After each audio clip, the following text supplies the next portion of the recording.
So, day before yesterday, we talked about hyperbolas, okay? The two standard equations, if one is vertical or if it's horizontal. So if it's horizontal, then it was x squared over a squared minus y squared over b squared equals 1. So if the x comes first, then it's horizontal, and then the other one where it's vertical, and in this case the y squared would come first. Sort of, it's a minus instead of a plus, and the a always comes first. We're in ellipse, the a is always bigger. Oh, so that Has to come first. A has to come first, yep. So write an equation in standard form for hyperbola with a center. That should be center hyperbola, yeah, 4, 0, vertex at 10, 0, and focus at 12, 0. So center being at 4, 0, 1, 2, 3, 4, my center. Vertex at 10, 0, so 1, 5, 6, 7, 8, 9, 10. And remember the distance from each vertex would be the same. So if I went from 4 to 10, the distance there is what? 6, which means I would go back the other way. 1, 2, 3, 4, 5, 6 if I wanted to find the other vertex. This would be a horizontal hyperbola. And if the focus is 12, 0, then I went 2 more. So from my center, which was at 4, 0, to my vertex, which was 6, is my A. And then from the center to the focus, which is 8, is my C. The B, you got to find, right? So the B would be the co-vertex if I gave it to you.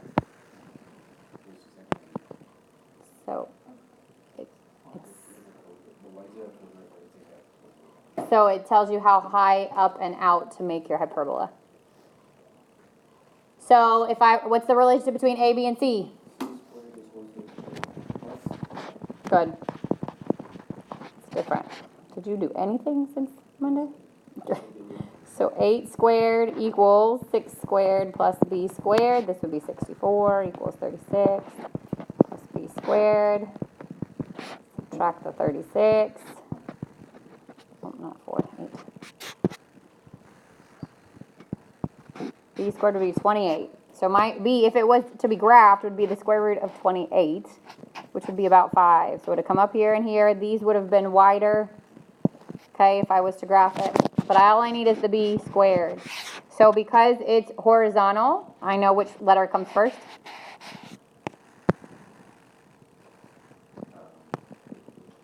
X comes first. This time the center is shifted, right? So where it's typically going to be this, the center, the x would be 4, so this would be x minus 4 squared over a squared. A is 6, so this is 36, minus y minus 0 squared, which is just y squared, over b squared, which is 28. Center to vertex is A. So the center shifted this time. It's not 0, 0. If it was 0, 0, it would just be whatever A is, right? Whatever the vertex is, because it's from 0 to that point. But if it's shifted, then you got to count. So the distance between between the center and the vertex is A. The distance between the center and the focus is C. And then the distance from the center and the co-vertex would be B. You're going to get given 2 of those 3 things. Okay? Yes. Can you go over how you find it if it's not, if like the center is not at the origin? So I would plot it and then count. This time it gave me vertex depending on what they give you, right? And I would literally count from the center to the vertex. Okay. And that's A. So you're given the vertex and you just have to count that many spaces to get this? In this case, I was given the vertex and the focus. Okay, so yep. All you had to find was the co-vertex. Correct. Okay. If I got given the center was 0, 0, then and my vertex is 10, then A is 10. I don't have to count over because it's from 0, 0. Yeah. The difference is that it got shifted. Does that make sense? Yes, that's okay. the reference point, right? Yep. Okay, so find the vertices, the covertices, and the asymptotes, right? So is the center at 0, 0? No. How do I know? Go ahead. The x, excuse me, this time the x is shifted. Is the y shifted? No. So I can start there. I can say my center would be, and you always change the sign, so it would be negative 6, 0. Whatever follows the x, change the sign on. Whatever follows the y, change the sign on. Negative 0 is still 0. Is this vertical or is it horizontal? Vertical. How do I know? The y is first. It's different with the other ones, right? The parabola. We haven't done parabolas yet. Oh, not that then. Like the other ones. The ellipses, you mean? Yeah. So that was major axis and minor axis, and it depended where the a was, which was the bigger number. So this is, yeah, hyperbolas is based on what comes first. A is always first. Whatever letters comes first is which axis it's on. So center is at negative 6, 0.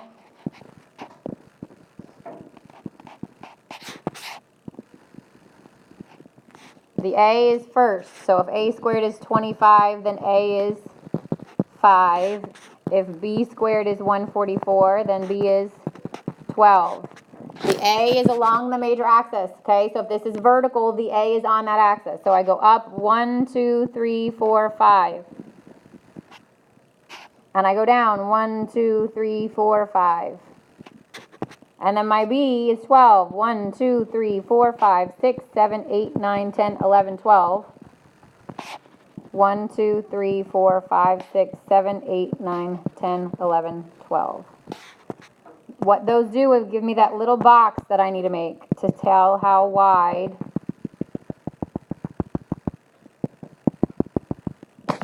my little hyperbolas go and where the asymptote is. So this is vertical, which means it looks like that.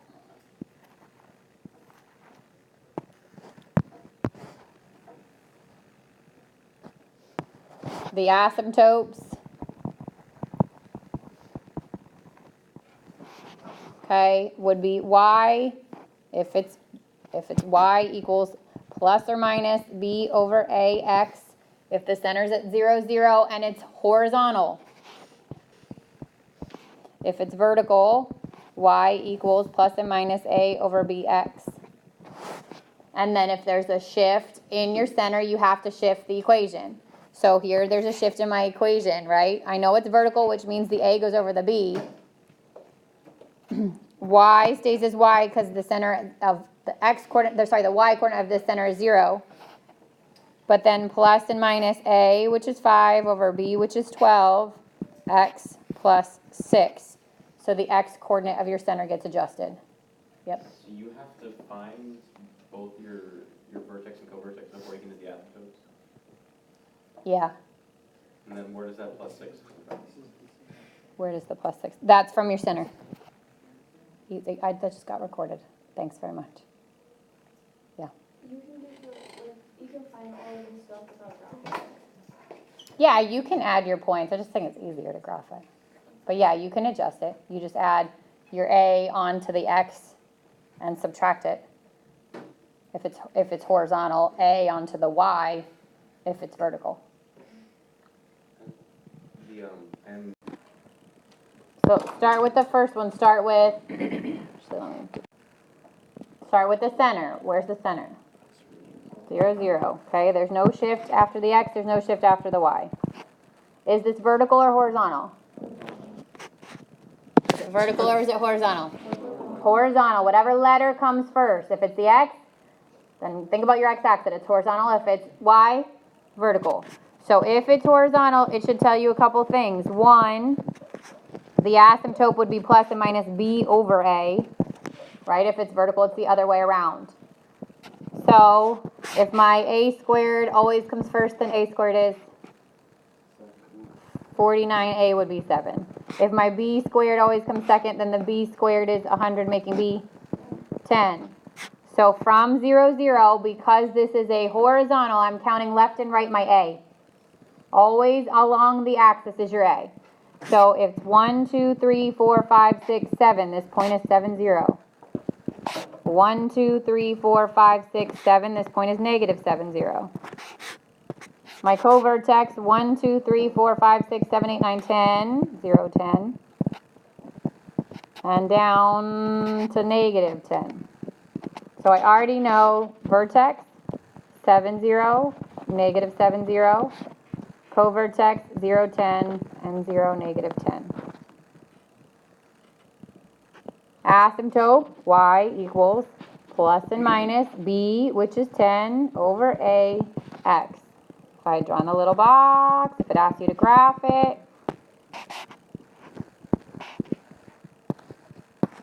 my asymptotes would have run like that, and the hyperbolas would have bounced off it. You are going to have to graph, and you are going to have to identify those points. Yep. How do you know how to graph the asymptote? If you go out your A and up your B, or up your, either way, like if you, whatever the axis it is, if you just simply plot your point at 0, 0, and actually there's two ways to do it. Draw this line, right? Start at 0, 0, go up 10 and over 7. That's the positive one. Up 10, left 7. That's the negative one. Or your little points will make an exact rectangle, and then make it be the diagonals of the rectangle. But is it going to look for it to be exact? Like the asymptote? It should be. I mean, this is I'm going to give you a gridded picture, so it should be pretty. So you want us to graph the slope, like 10, 7, and you want us to actually graph. Yeah, I mean, that's what's going to help you graph your hyperbola. Without that, you don't know how wide to make your hyperbola, because your hyperbola should be as wide as the space that fills those between the asymptotes. Why wouldn't you do down 10, left 7? You can go up 10, right 7, or down 10, left 7. Both of those would have positive slope. But if you're going to do negative, you got to pick one or the other. Up and left, or down and right. You just got to pick one or the other. So you just graph it basically like if you graph the line. Yeah. Like the asymptote. Mm-hmm. Yeah, you can either use the box or you can use the line. Okay. All right, find the equation with center at 0, 0, vertex at 0, negative 5, and co-vertex at 7, 0. So you don't have to graph this, but the visual will help you if you don't understand it. So 0, negative 5 means I'm not going left or right at all, but I'm going down 5. And then I would have gone up 5 because the center is at 0, 0. Co-vertex at 7, 0 means I'm going right, 1, 2, 3, 4, 5, 6, 7. Left, 1, 2, 3, 4, 5, 6, 7. So if these are my vertices and those are my co-vertices, then this is what my hyperbola looks like. This is what kind of hyperbola? Vertical, which means what letter comes first? Y is coming first. Co-vertex is what letter? Co-vertex is B, so the 7 is B. Vertex is what letter? So this is A squared, which would be 25, and this is B squared, which is 49.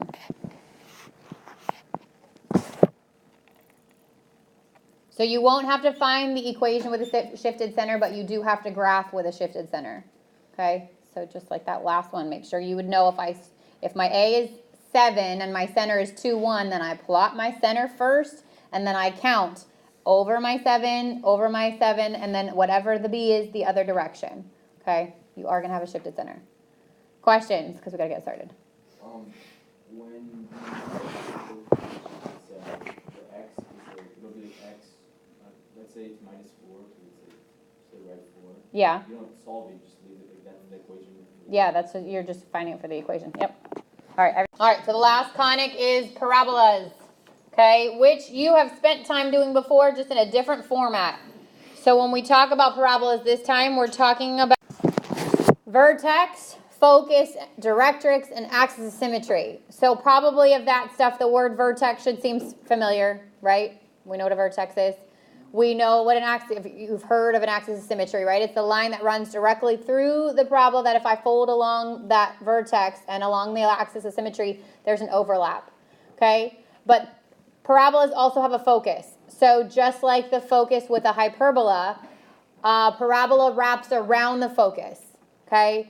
And parabolas have something called a directrix, which is a line, which is either going to be a vertical line or a horizontal line, depending on how this parabola is turned, that is equidistant to the vertex as from the vertex of the focus. So it's a lot like hyperbolas where you can count from one to the other, okay? All you've got to do is figure out how to graph it. And then the distance from the vertex to the focus and the vertex to the directrix is called P with a parabola. And then you'll see how that's going to impact your equation. So this is the format that we're going to write our equations in. For a horizontal parabola, this is a parabola that's going to either face right or face left. My equation is x equals 1/4 p, so 1 over 4p, times y squared. So a horizontal one, the y is squared. For a vertical one, it's y equals 1 over 4p times x squared. So y squared is horizontal, x squared is vertical. And then the distance again from the center, or from the vertex to the focus, or the vertex to the directrix, is p. That's where you get the 1 over 4p. Positive either opens up or to the right. Negative opens down or left, depending on if it's horizontal or vertical. And then the directrix is a vertical line if it opens right or left. And it's a horizontal line if it opens up or down. And then the equation, if we remember, equation for vertical would be an x equals, equation for horizontal would be a y equals.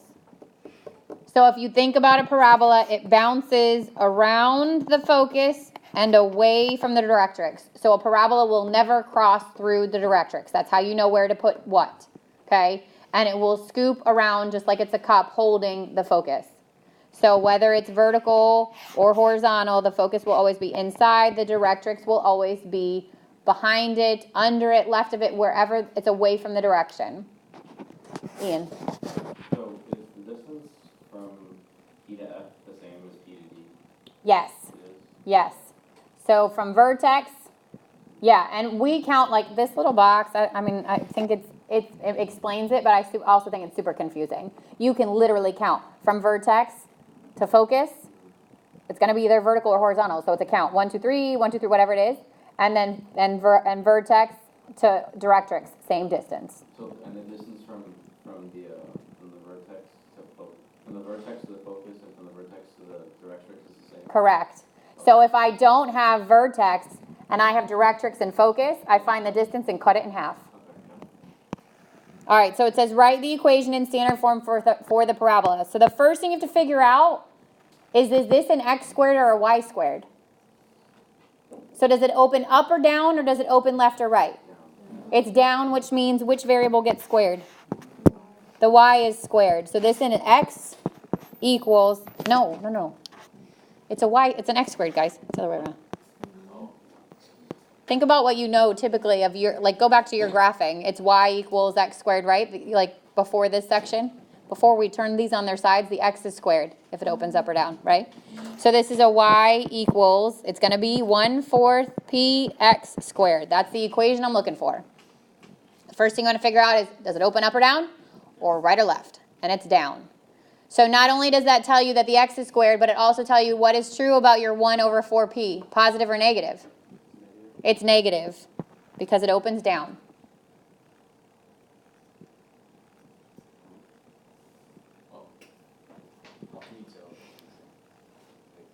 Like it's literally pointing down. So the P is the distance from the vertex to the focus or the vertex to the directrix. So find either pair of those, 1, 2, 3, or one. See each of these little 2. This is 2, this is 4, this is 6. So this would be 2, this would be 4, this would be 5, which matches the point here. Count up. 1, 2, 4, 5 matches the point there. So the P is 5. So I'd get y equals negative 1 over 4 times 5 x squared. It's the distance from the vertex to the focus or the vertex to the directrix. You literally can just count it out. Ian. Why is it not negative? The 5. Oh, I just put the negative out front. It doesn't matter if you put the negative on the actual P or I put it out front. It's negative because it points down, right?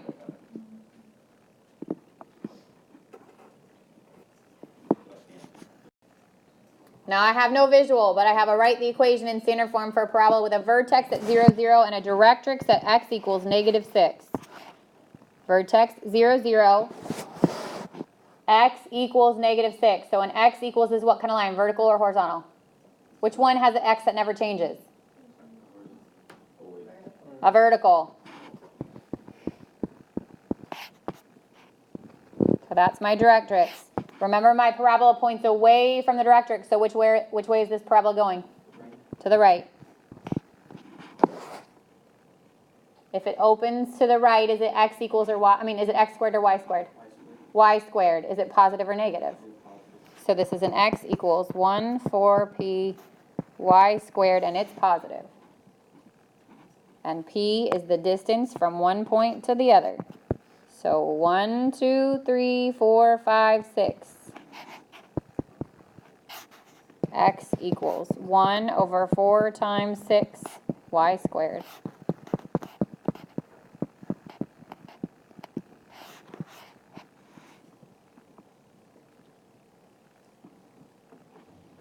So they will always give you 2 of the 3 pieces of information minimum. The directrix, the vertex, or the focus. And you've got to figure out the distance between them. Why is it y squared then? Because it opens to the right. So if it's up or down, it's going to be x squared. Up is positive, down is negative.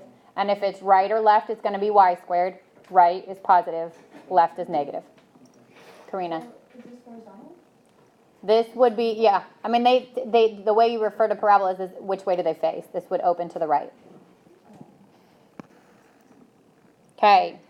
Again, no picture. This time, vertex at 0, 0. Directrix at x equals 1.5. Okay?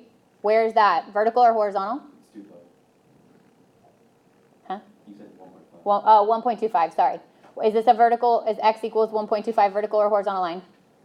Vertical, and it's at 1.25, so it's here. Which way does this face? Faces left. Is that an x squared or a y squared? It's a y squared. Is it a positive or negative? Negative. And what's the distance from my vertex to that line? 1.25. So it's not a pretty number, but you can deal with it because as soon as you multiply it times 4, that decimal goes away.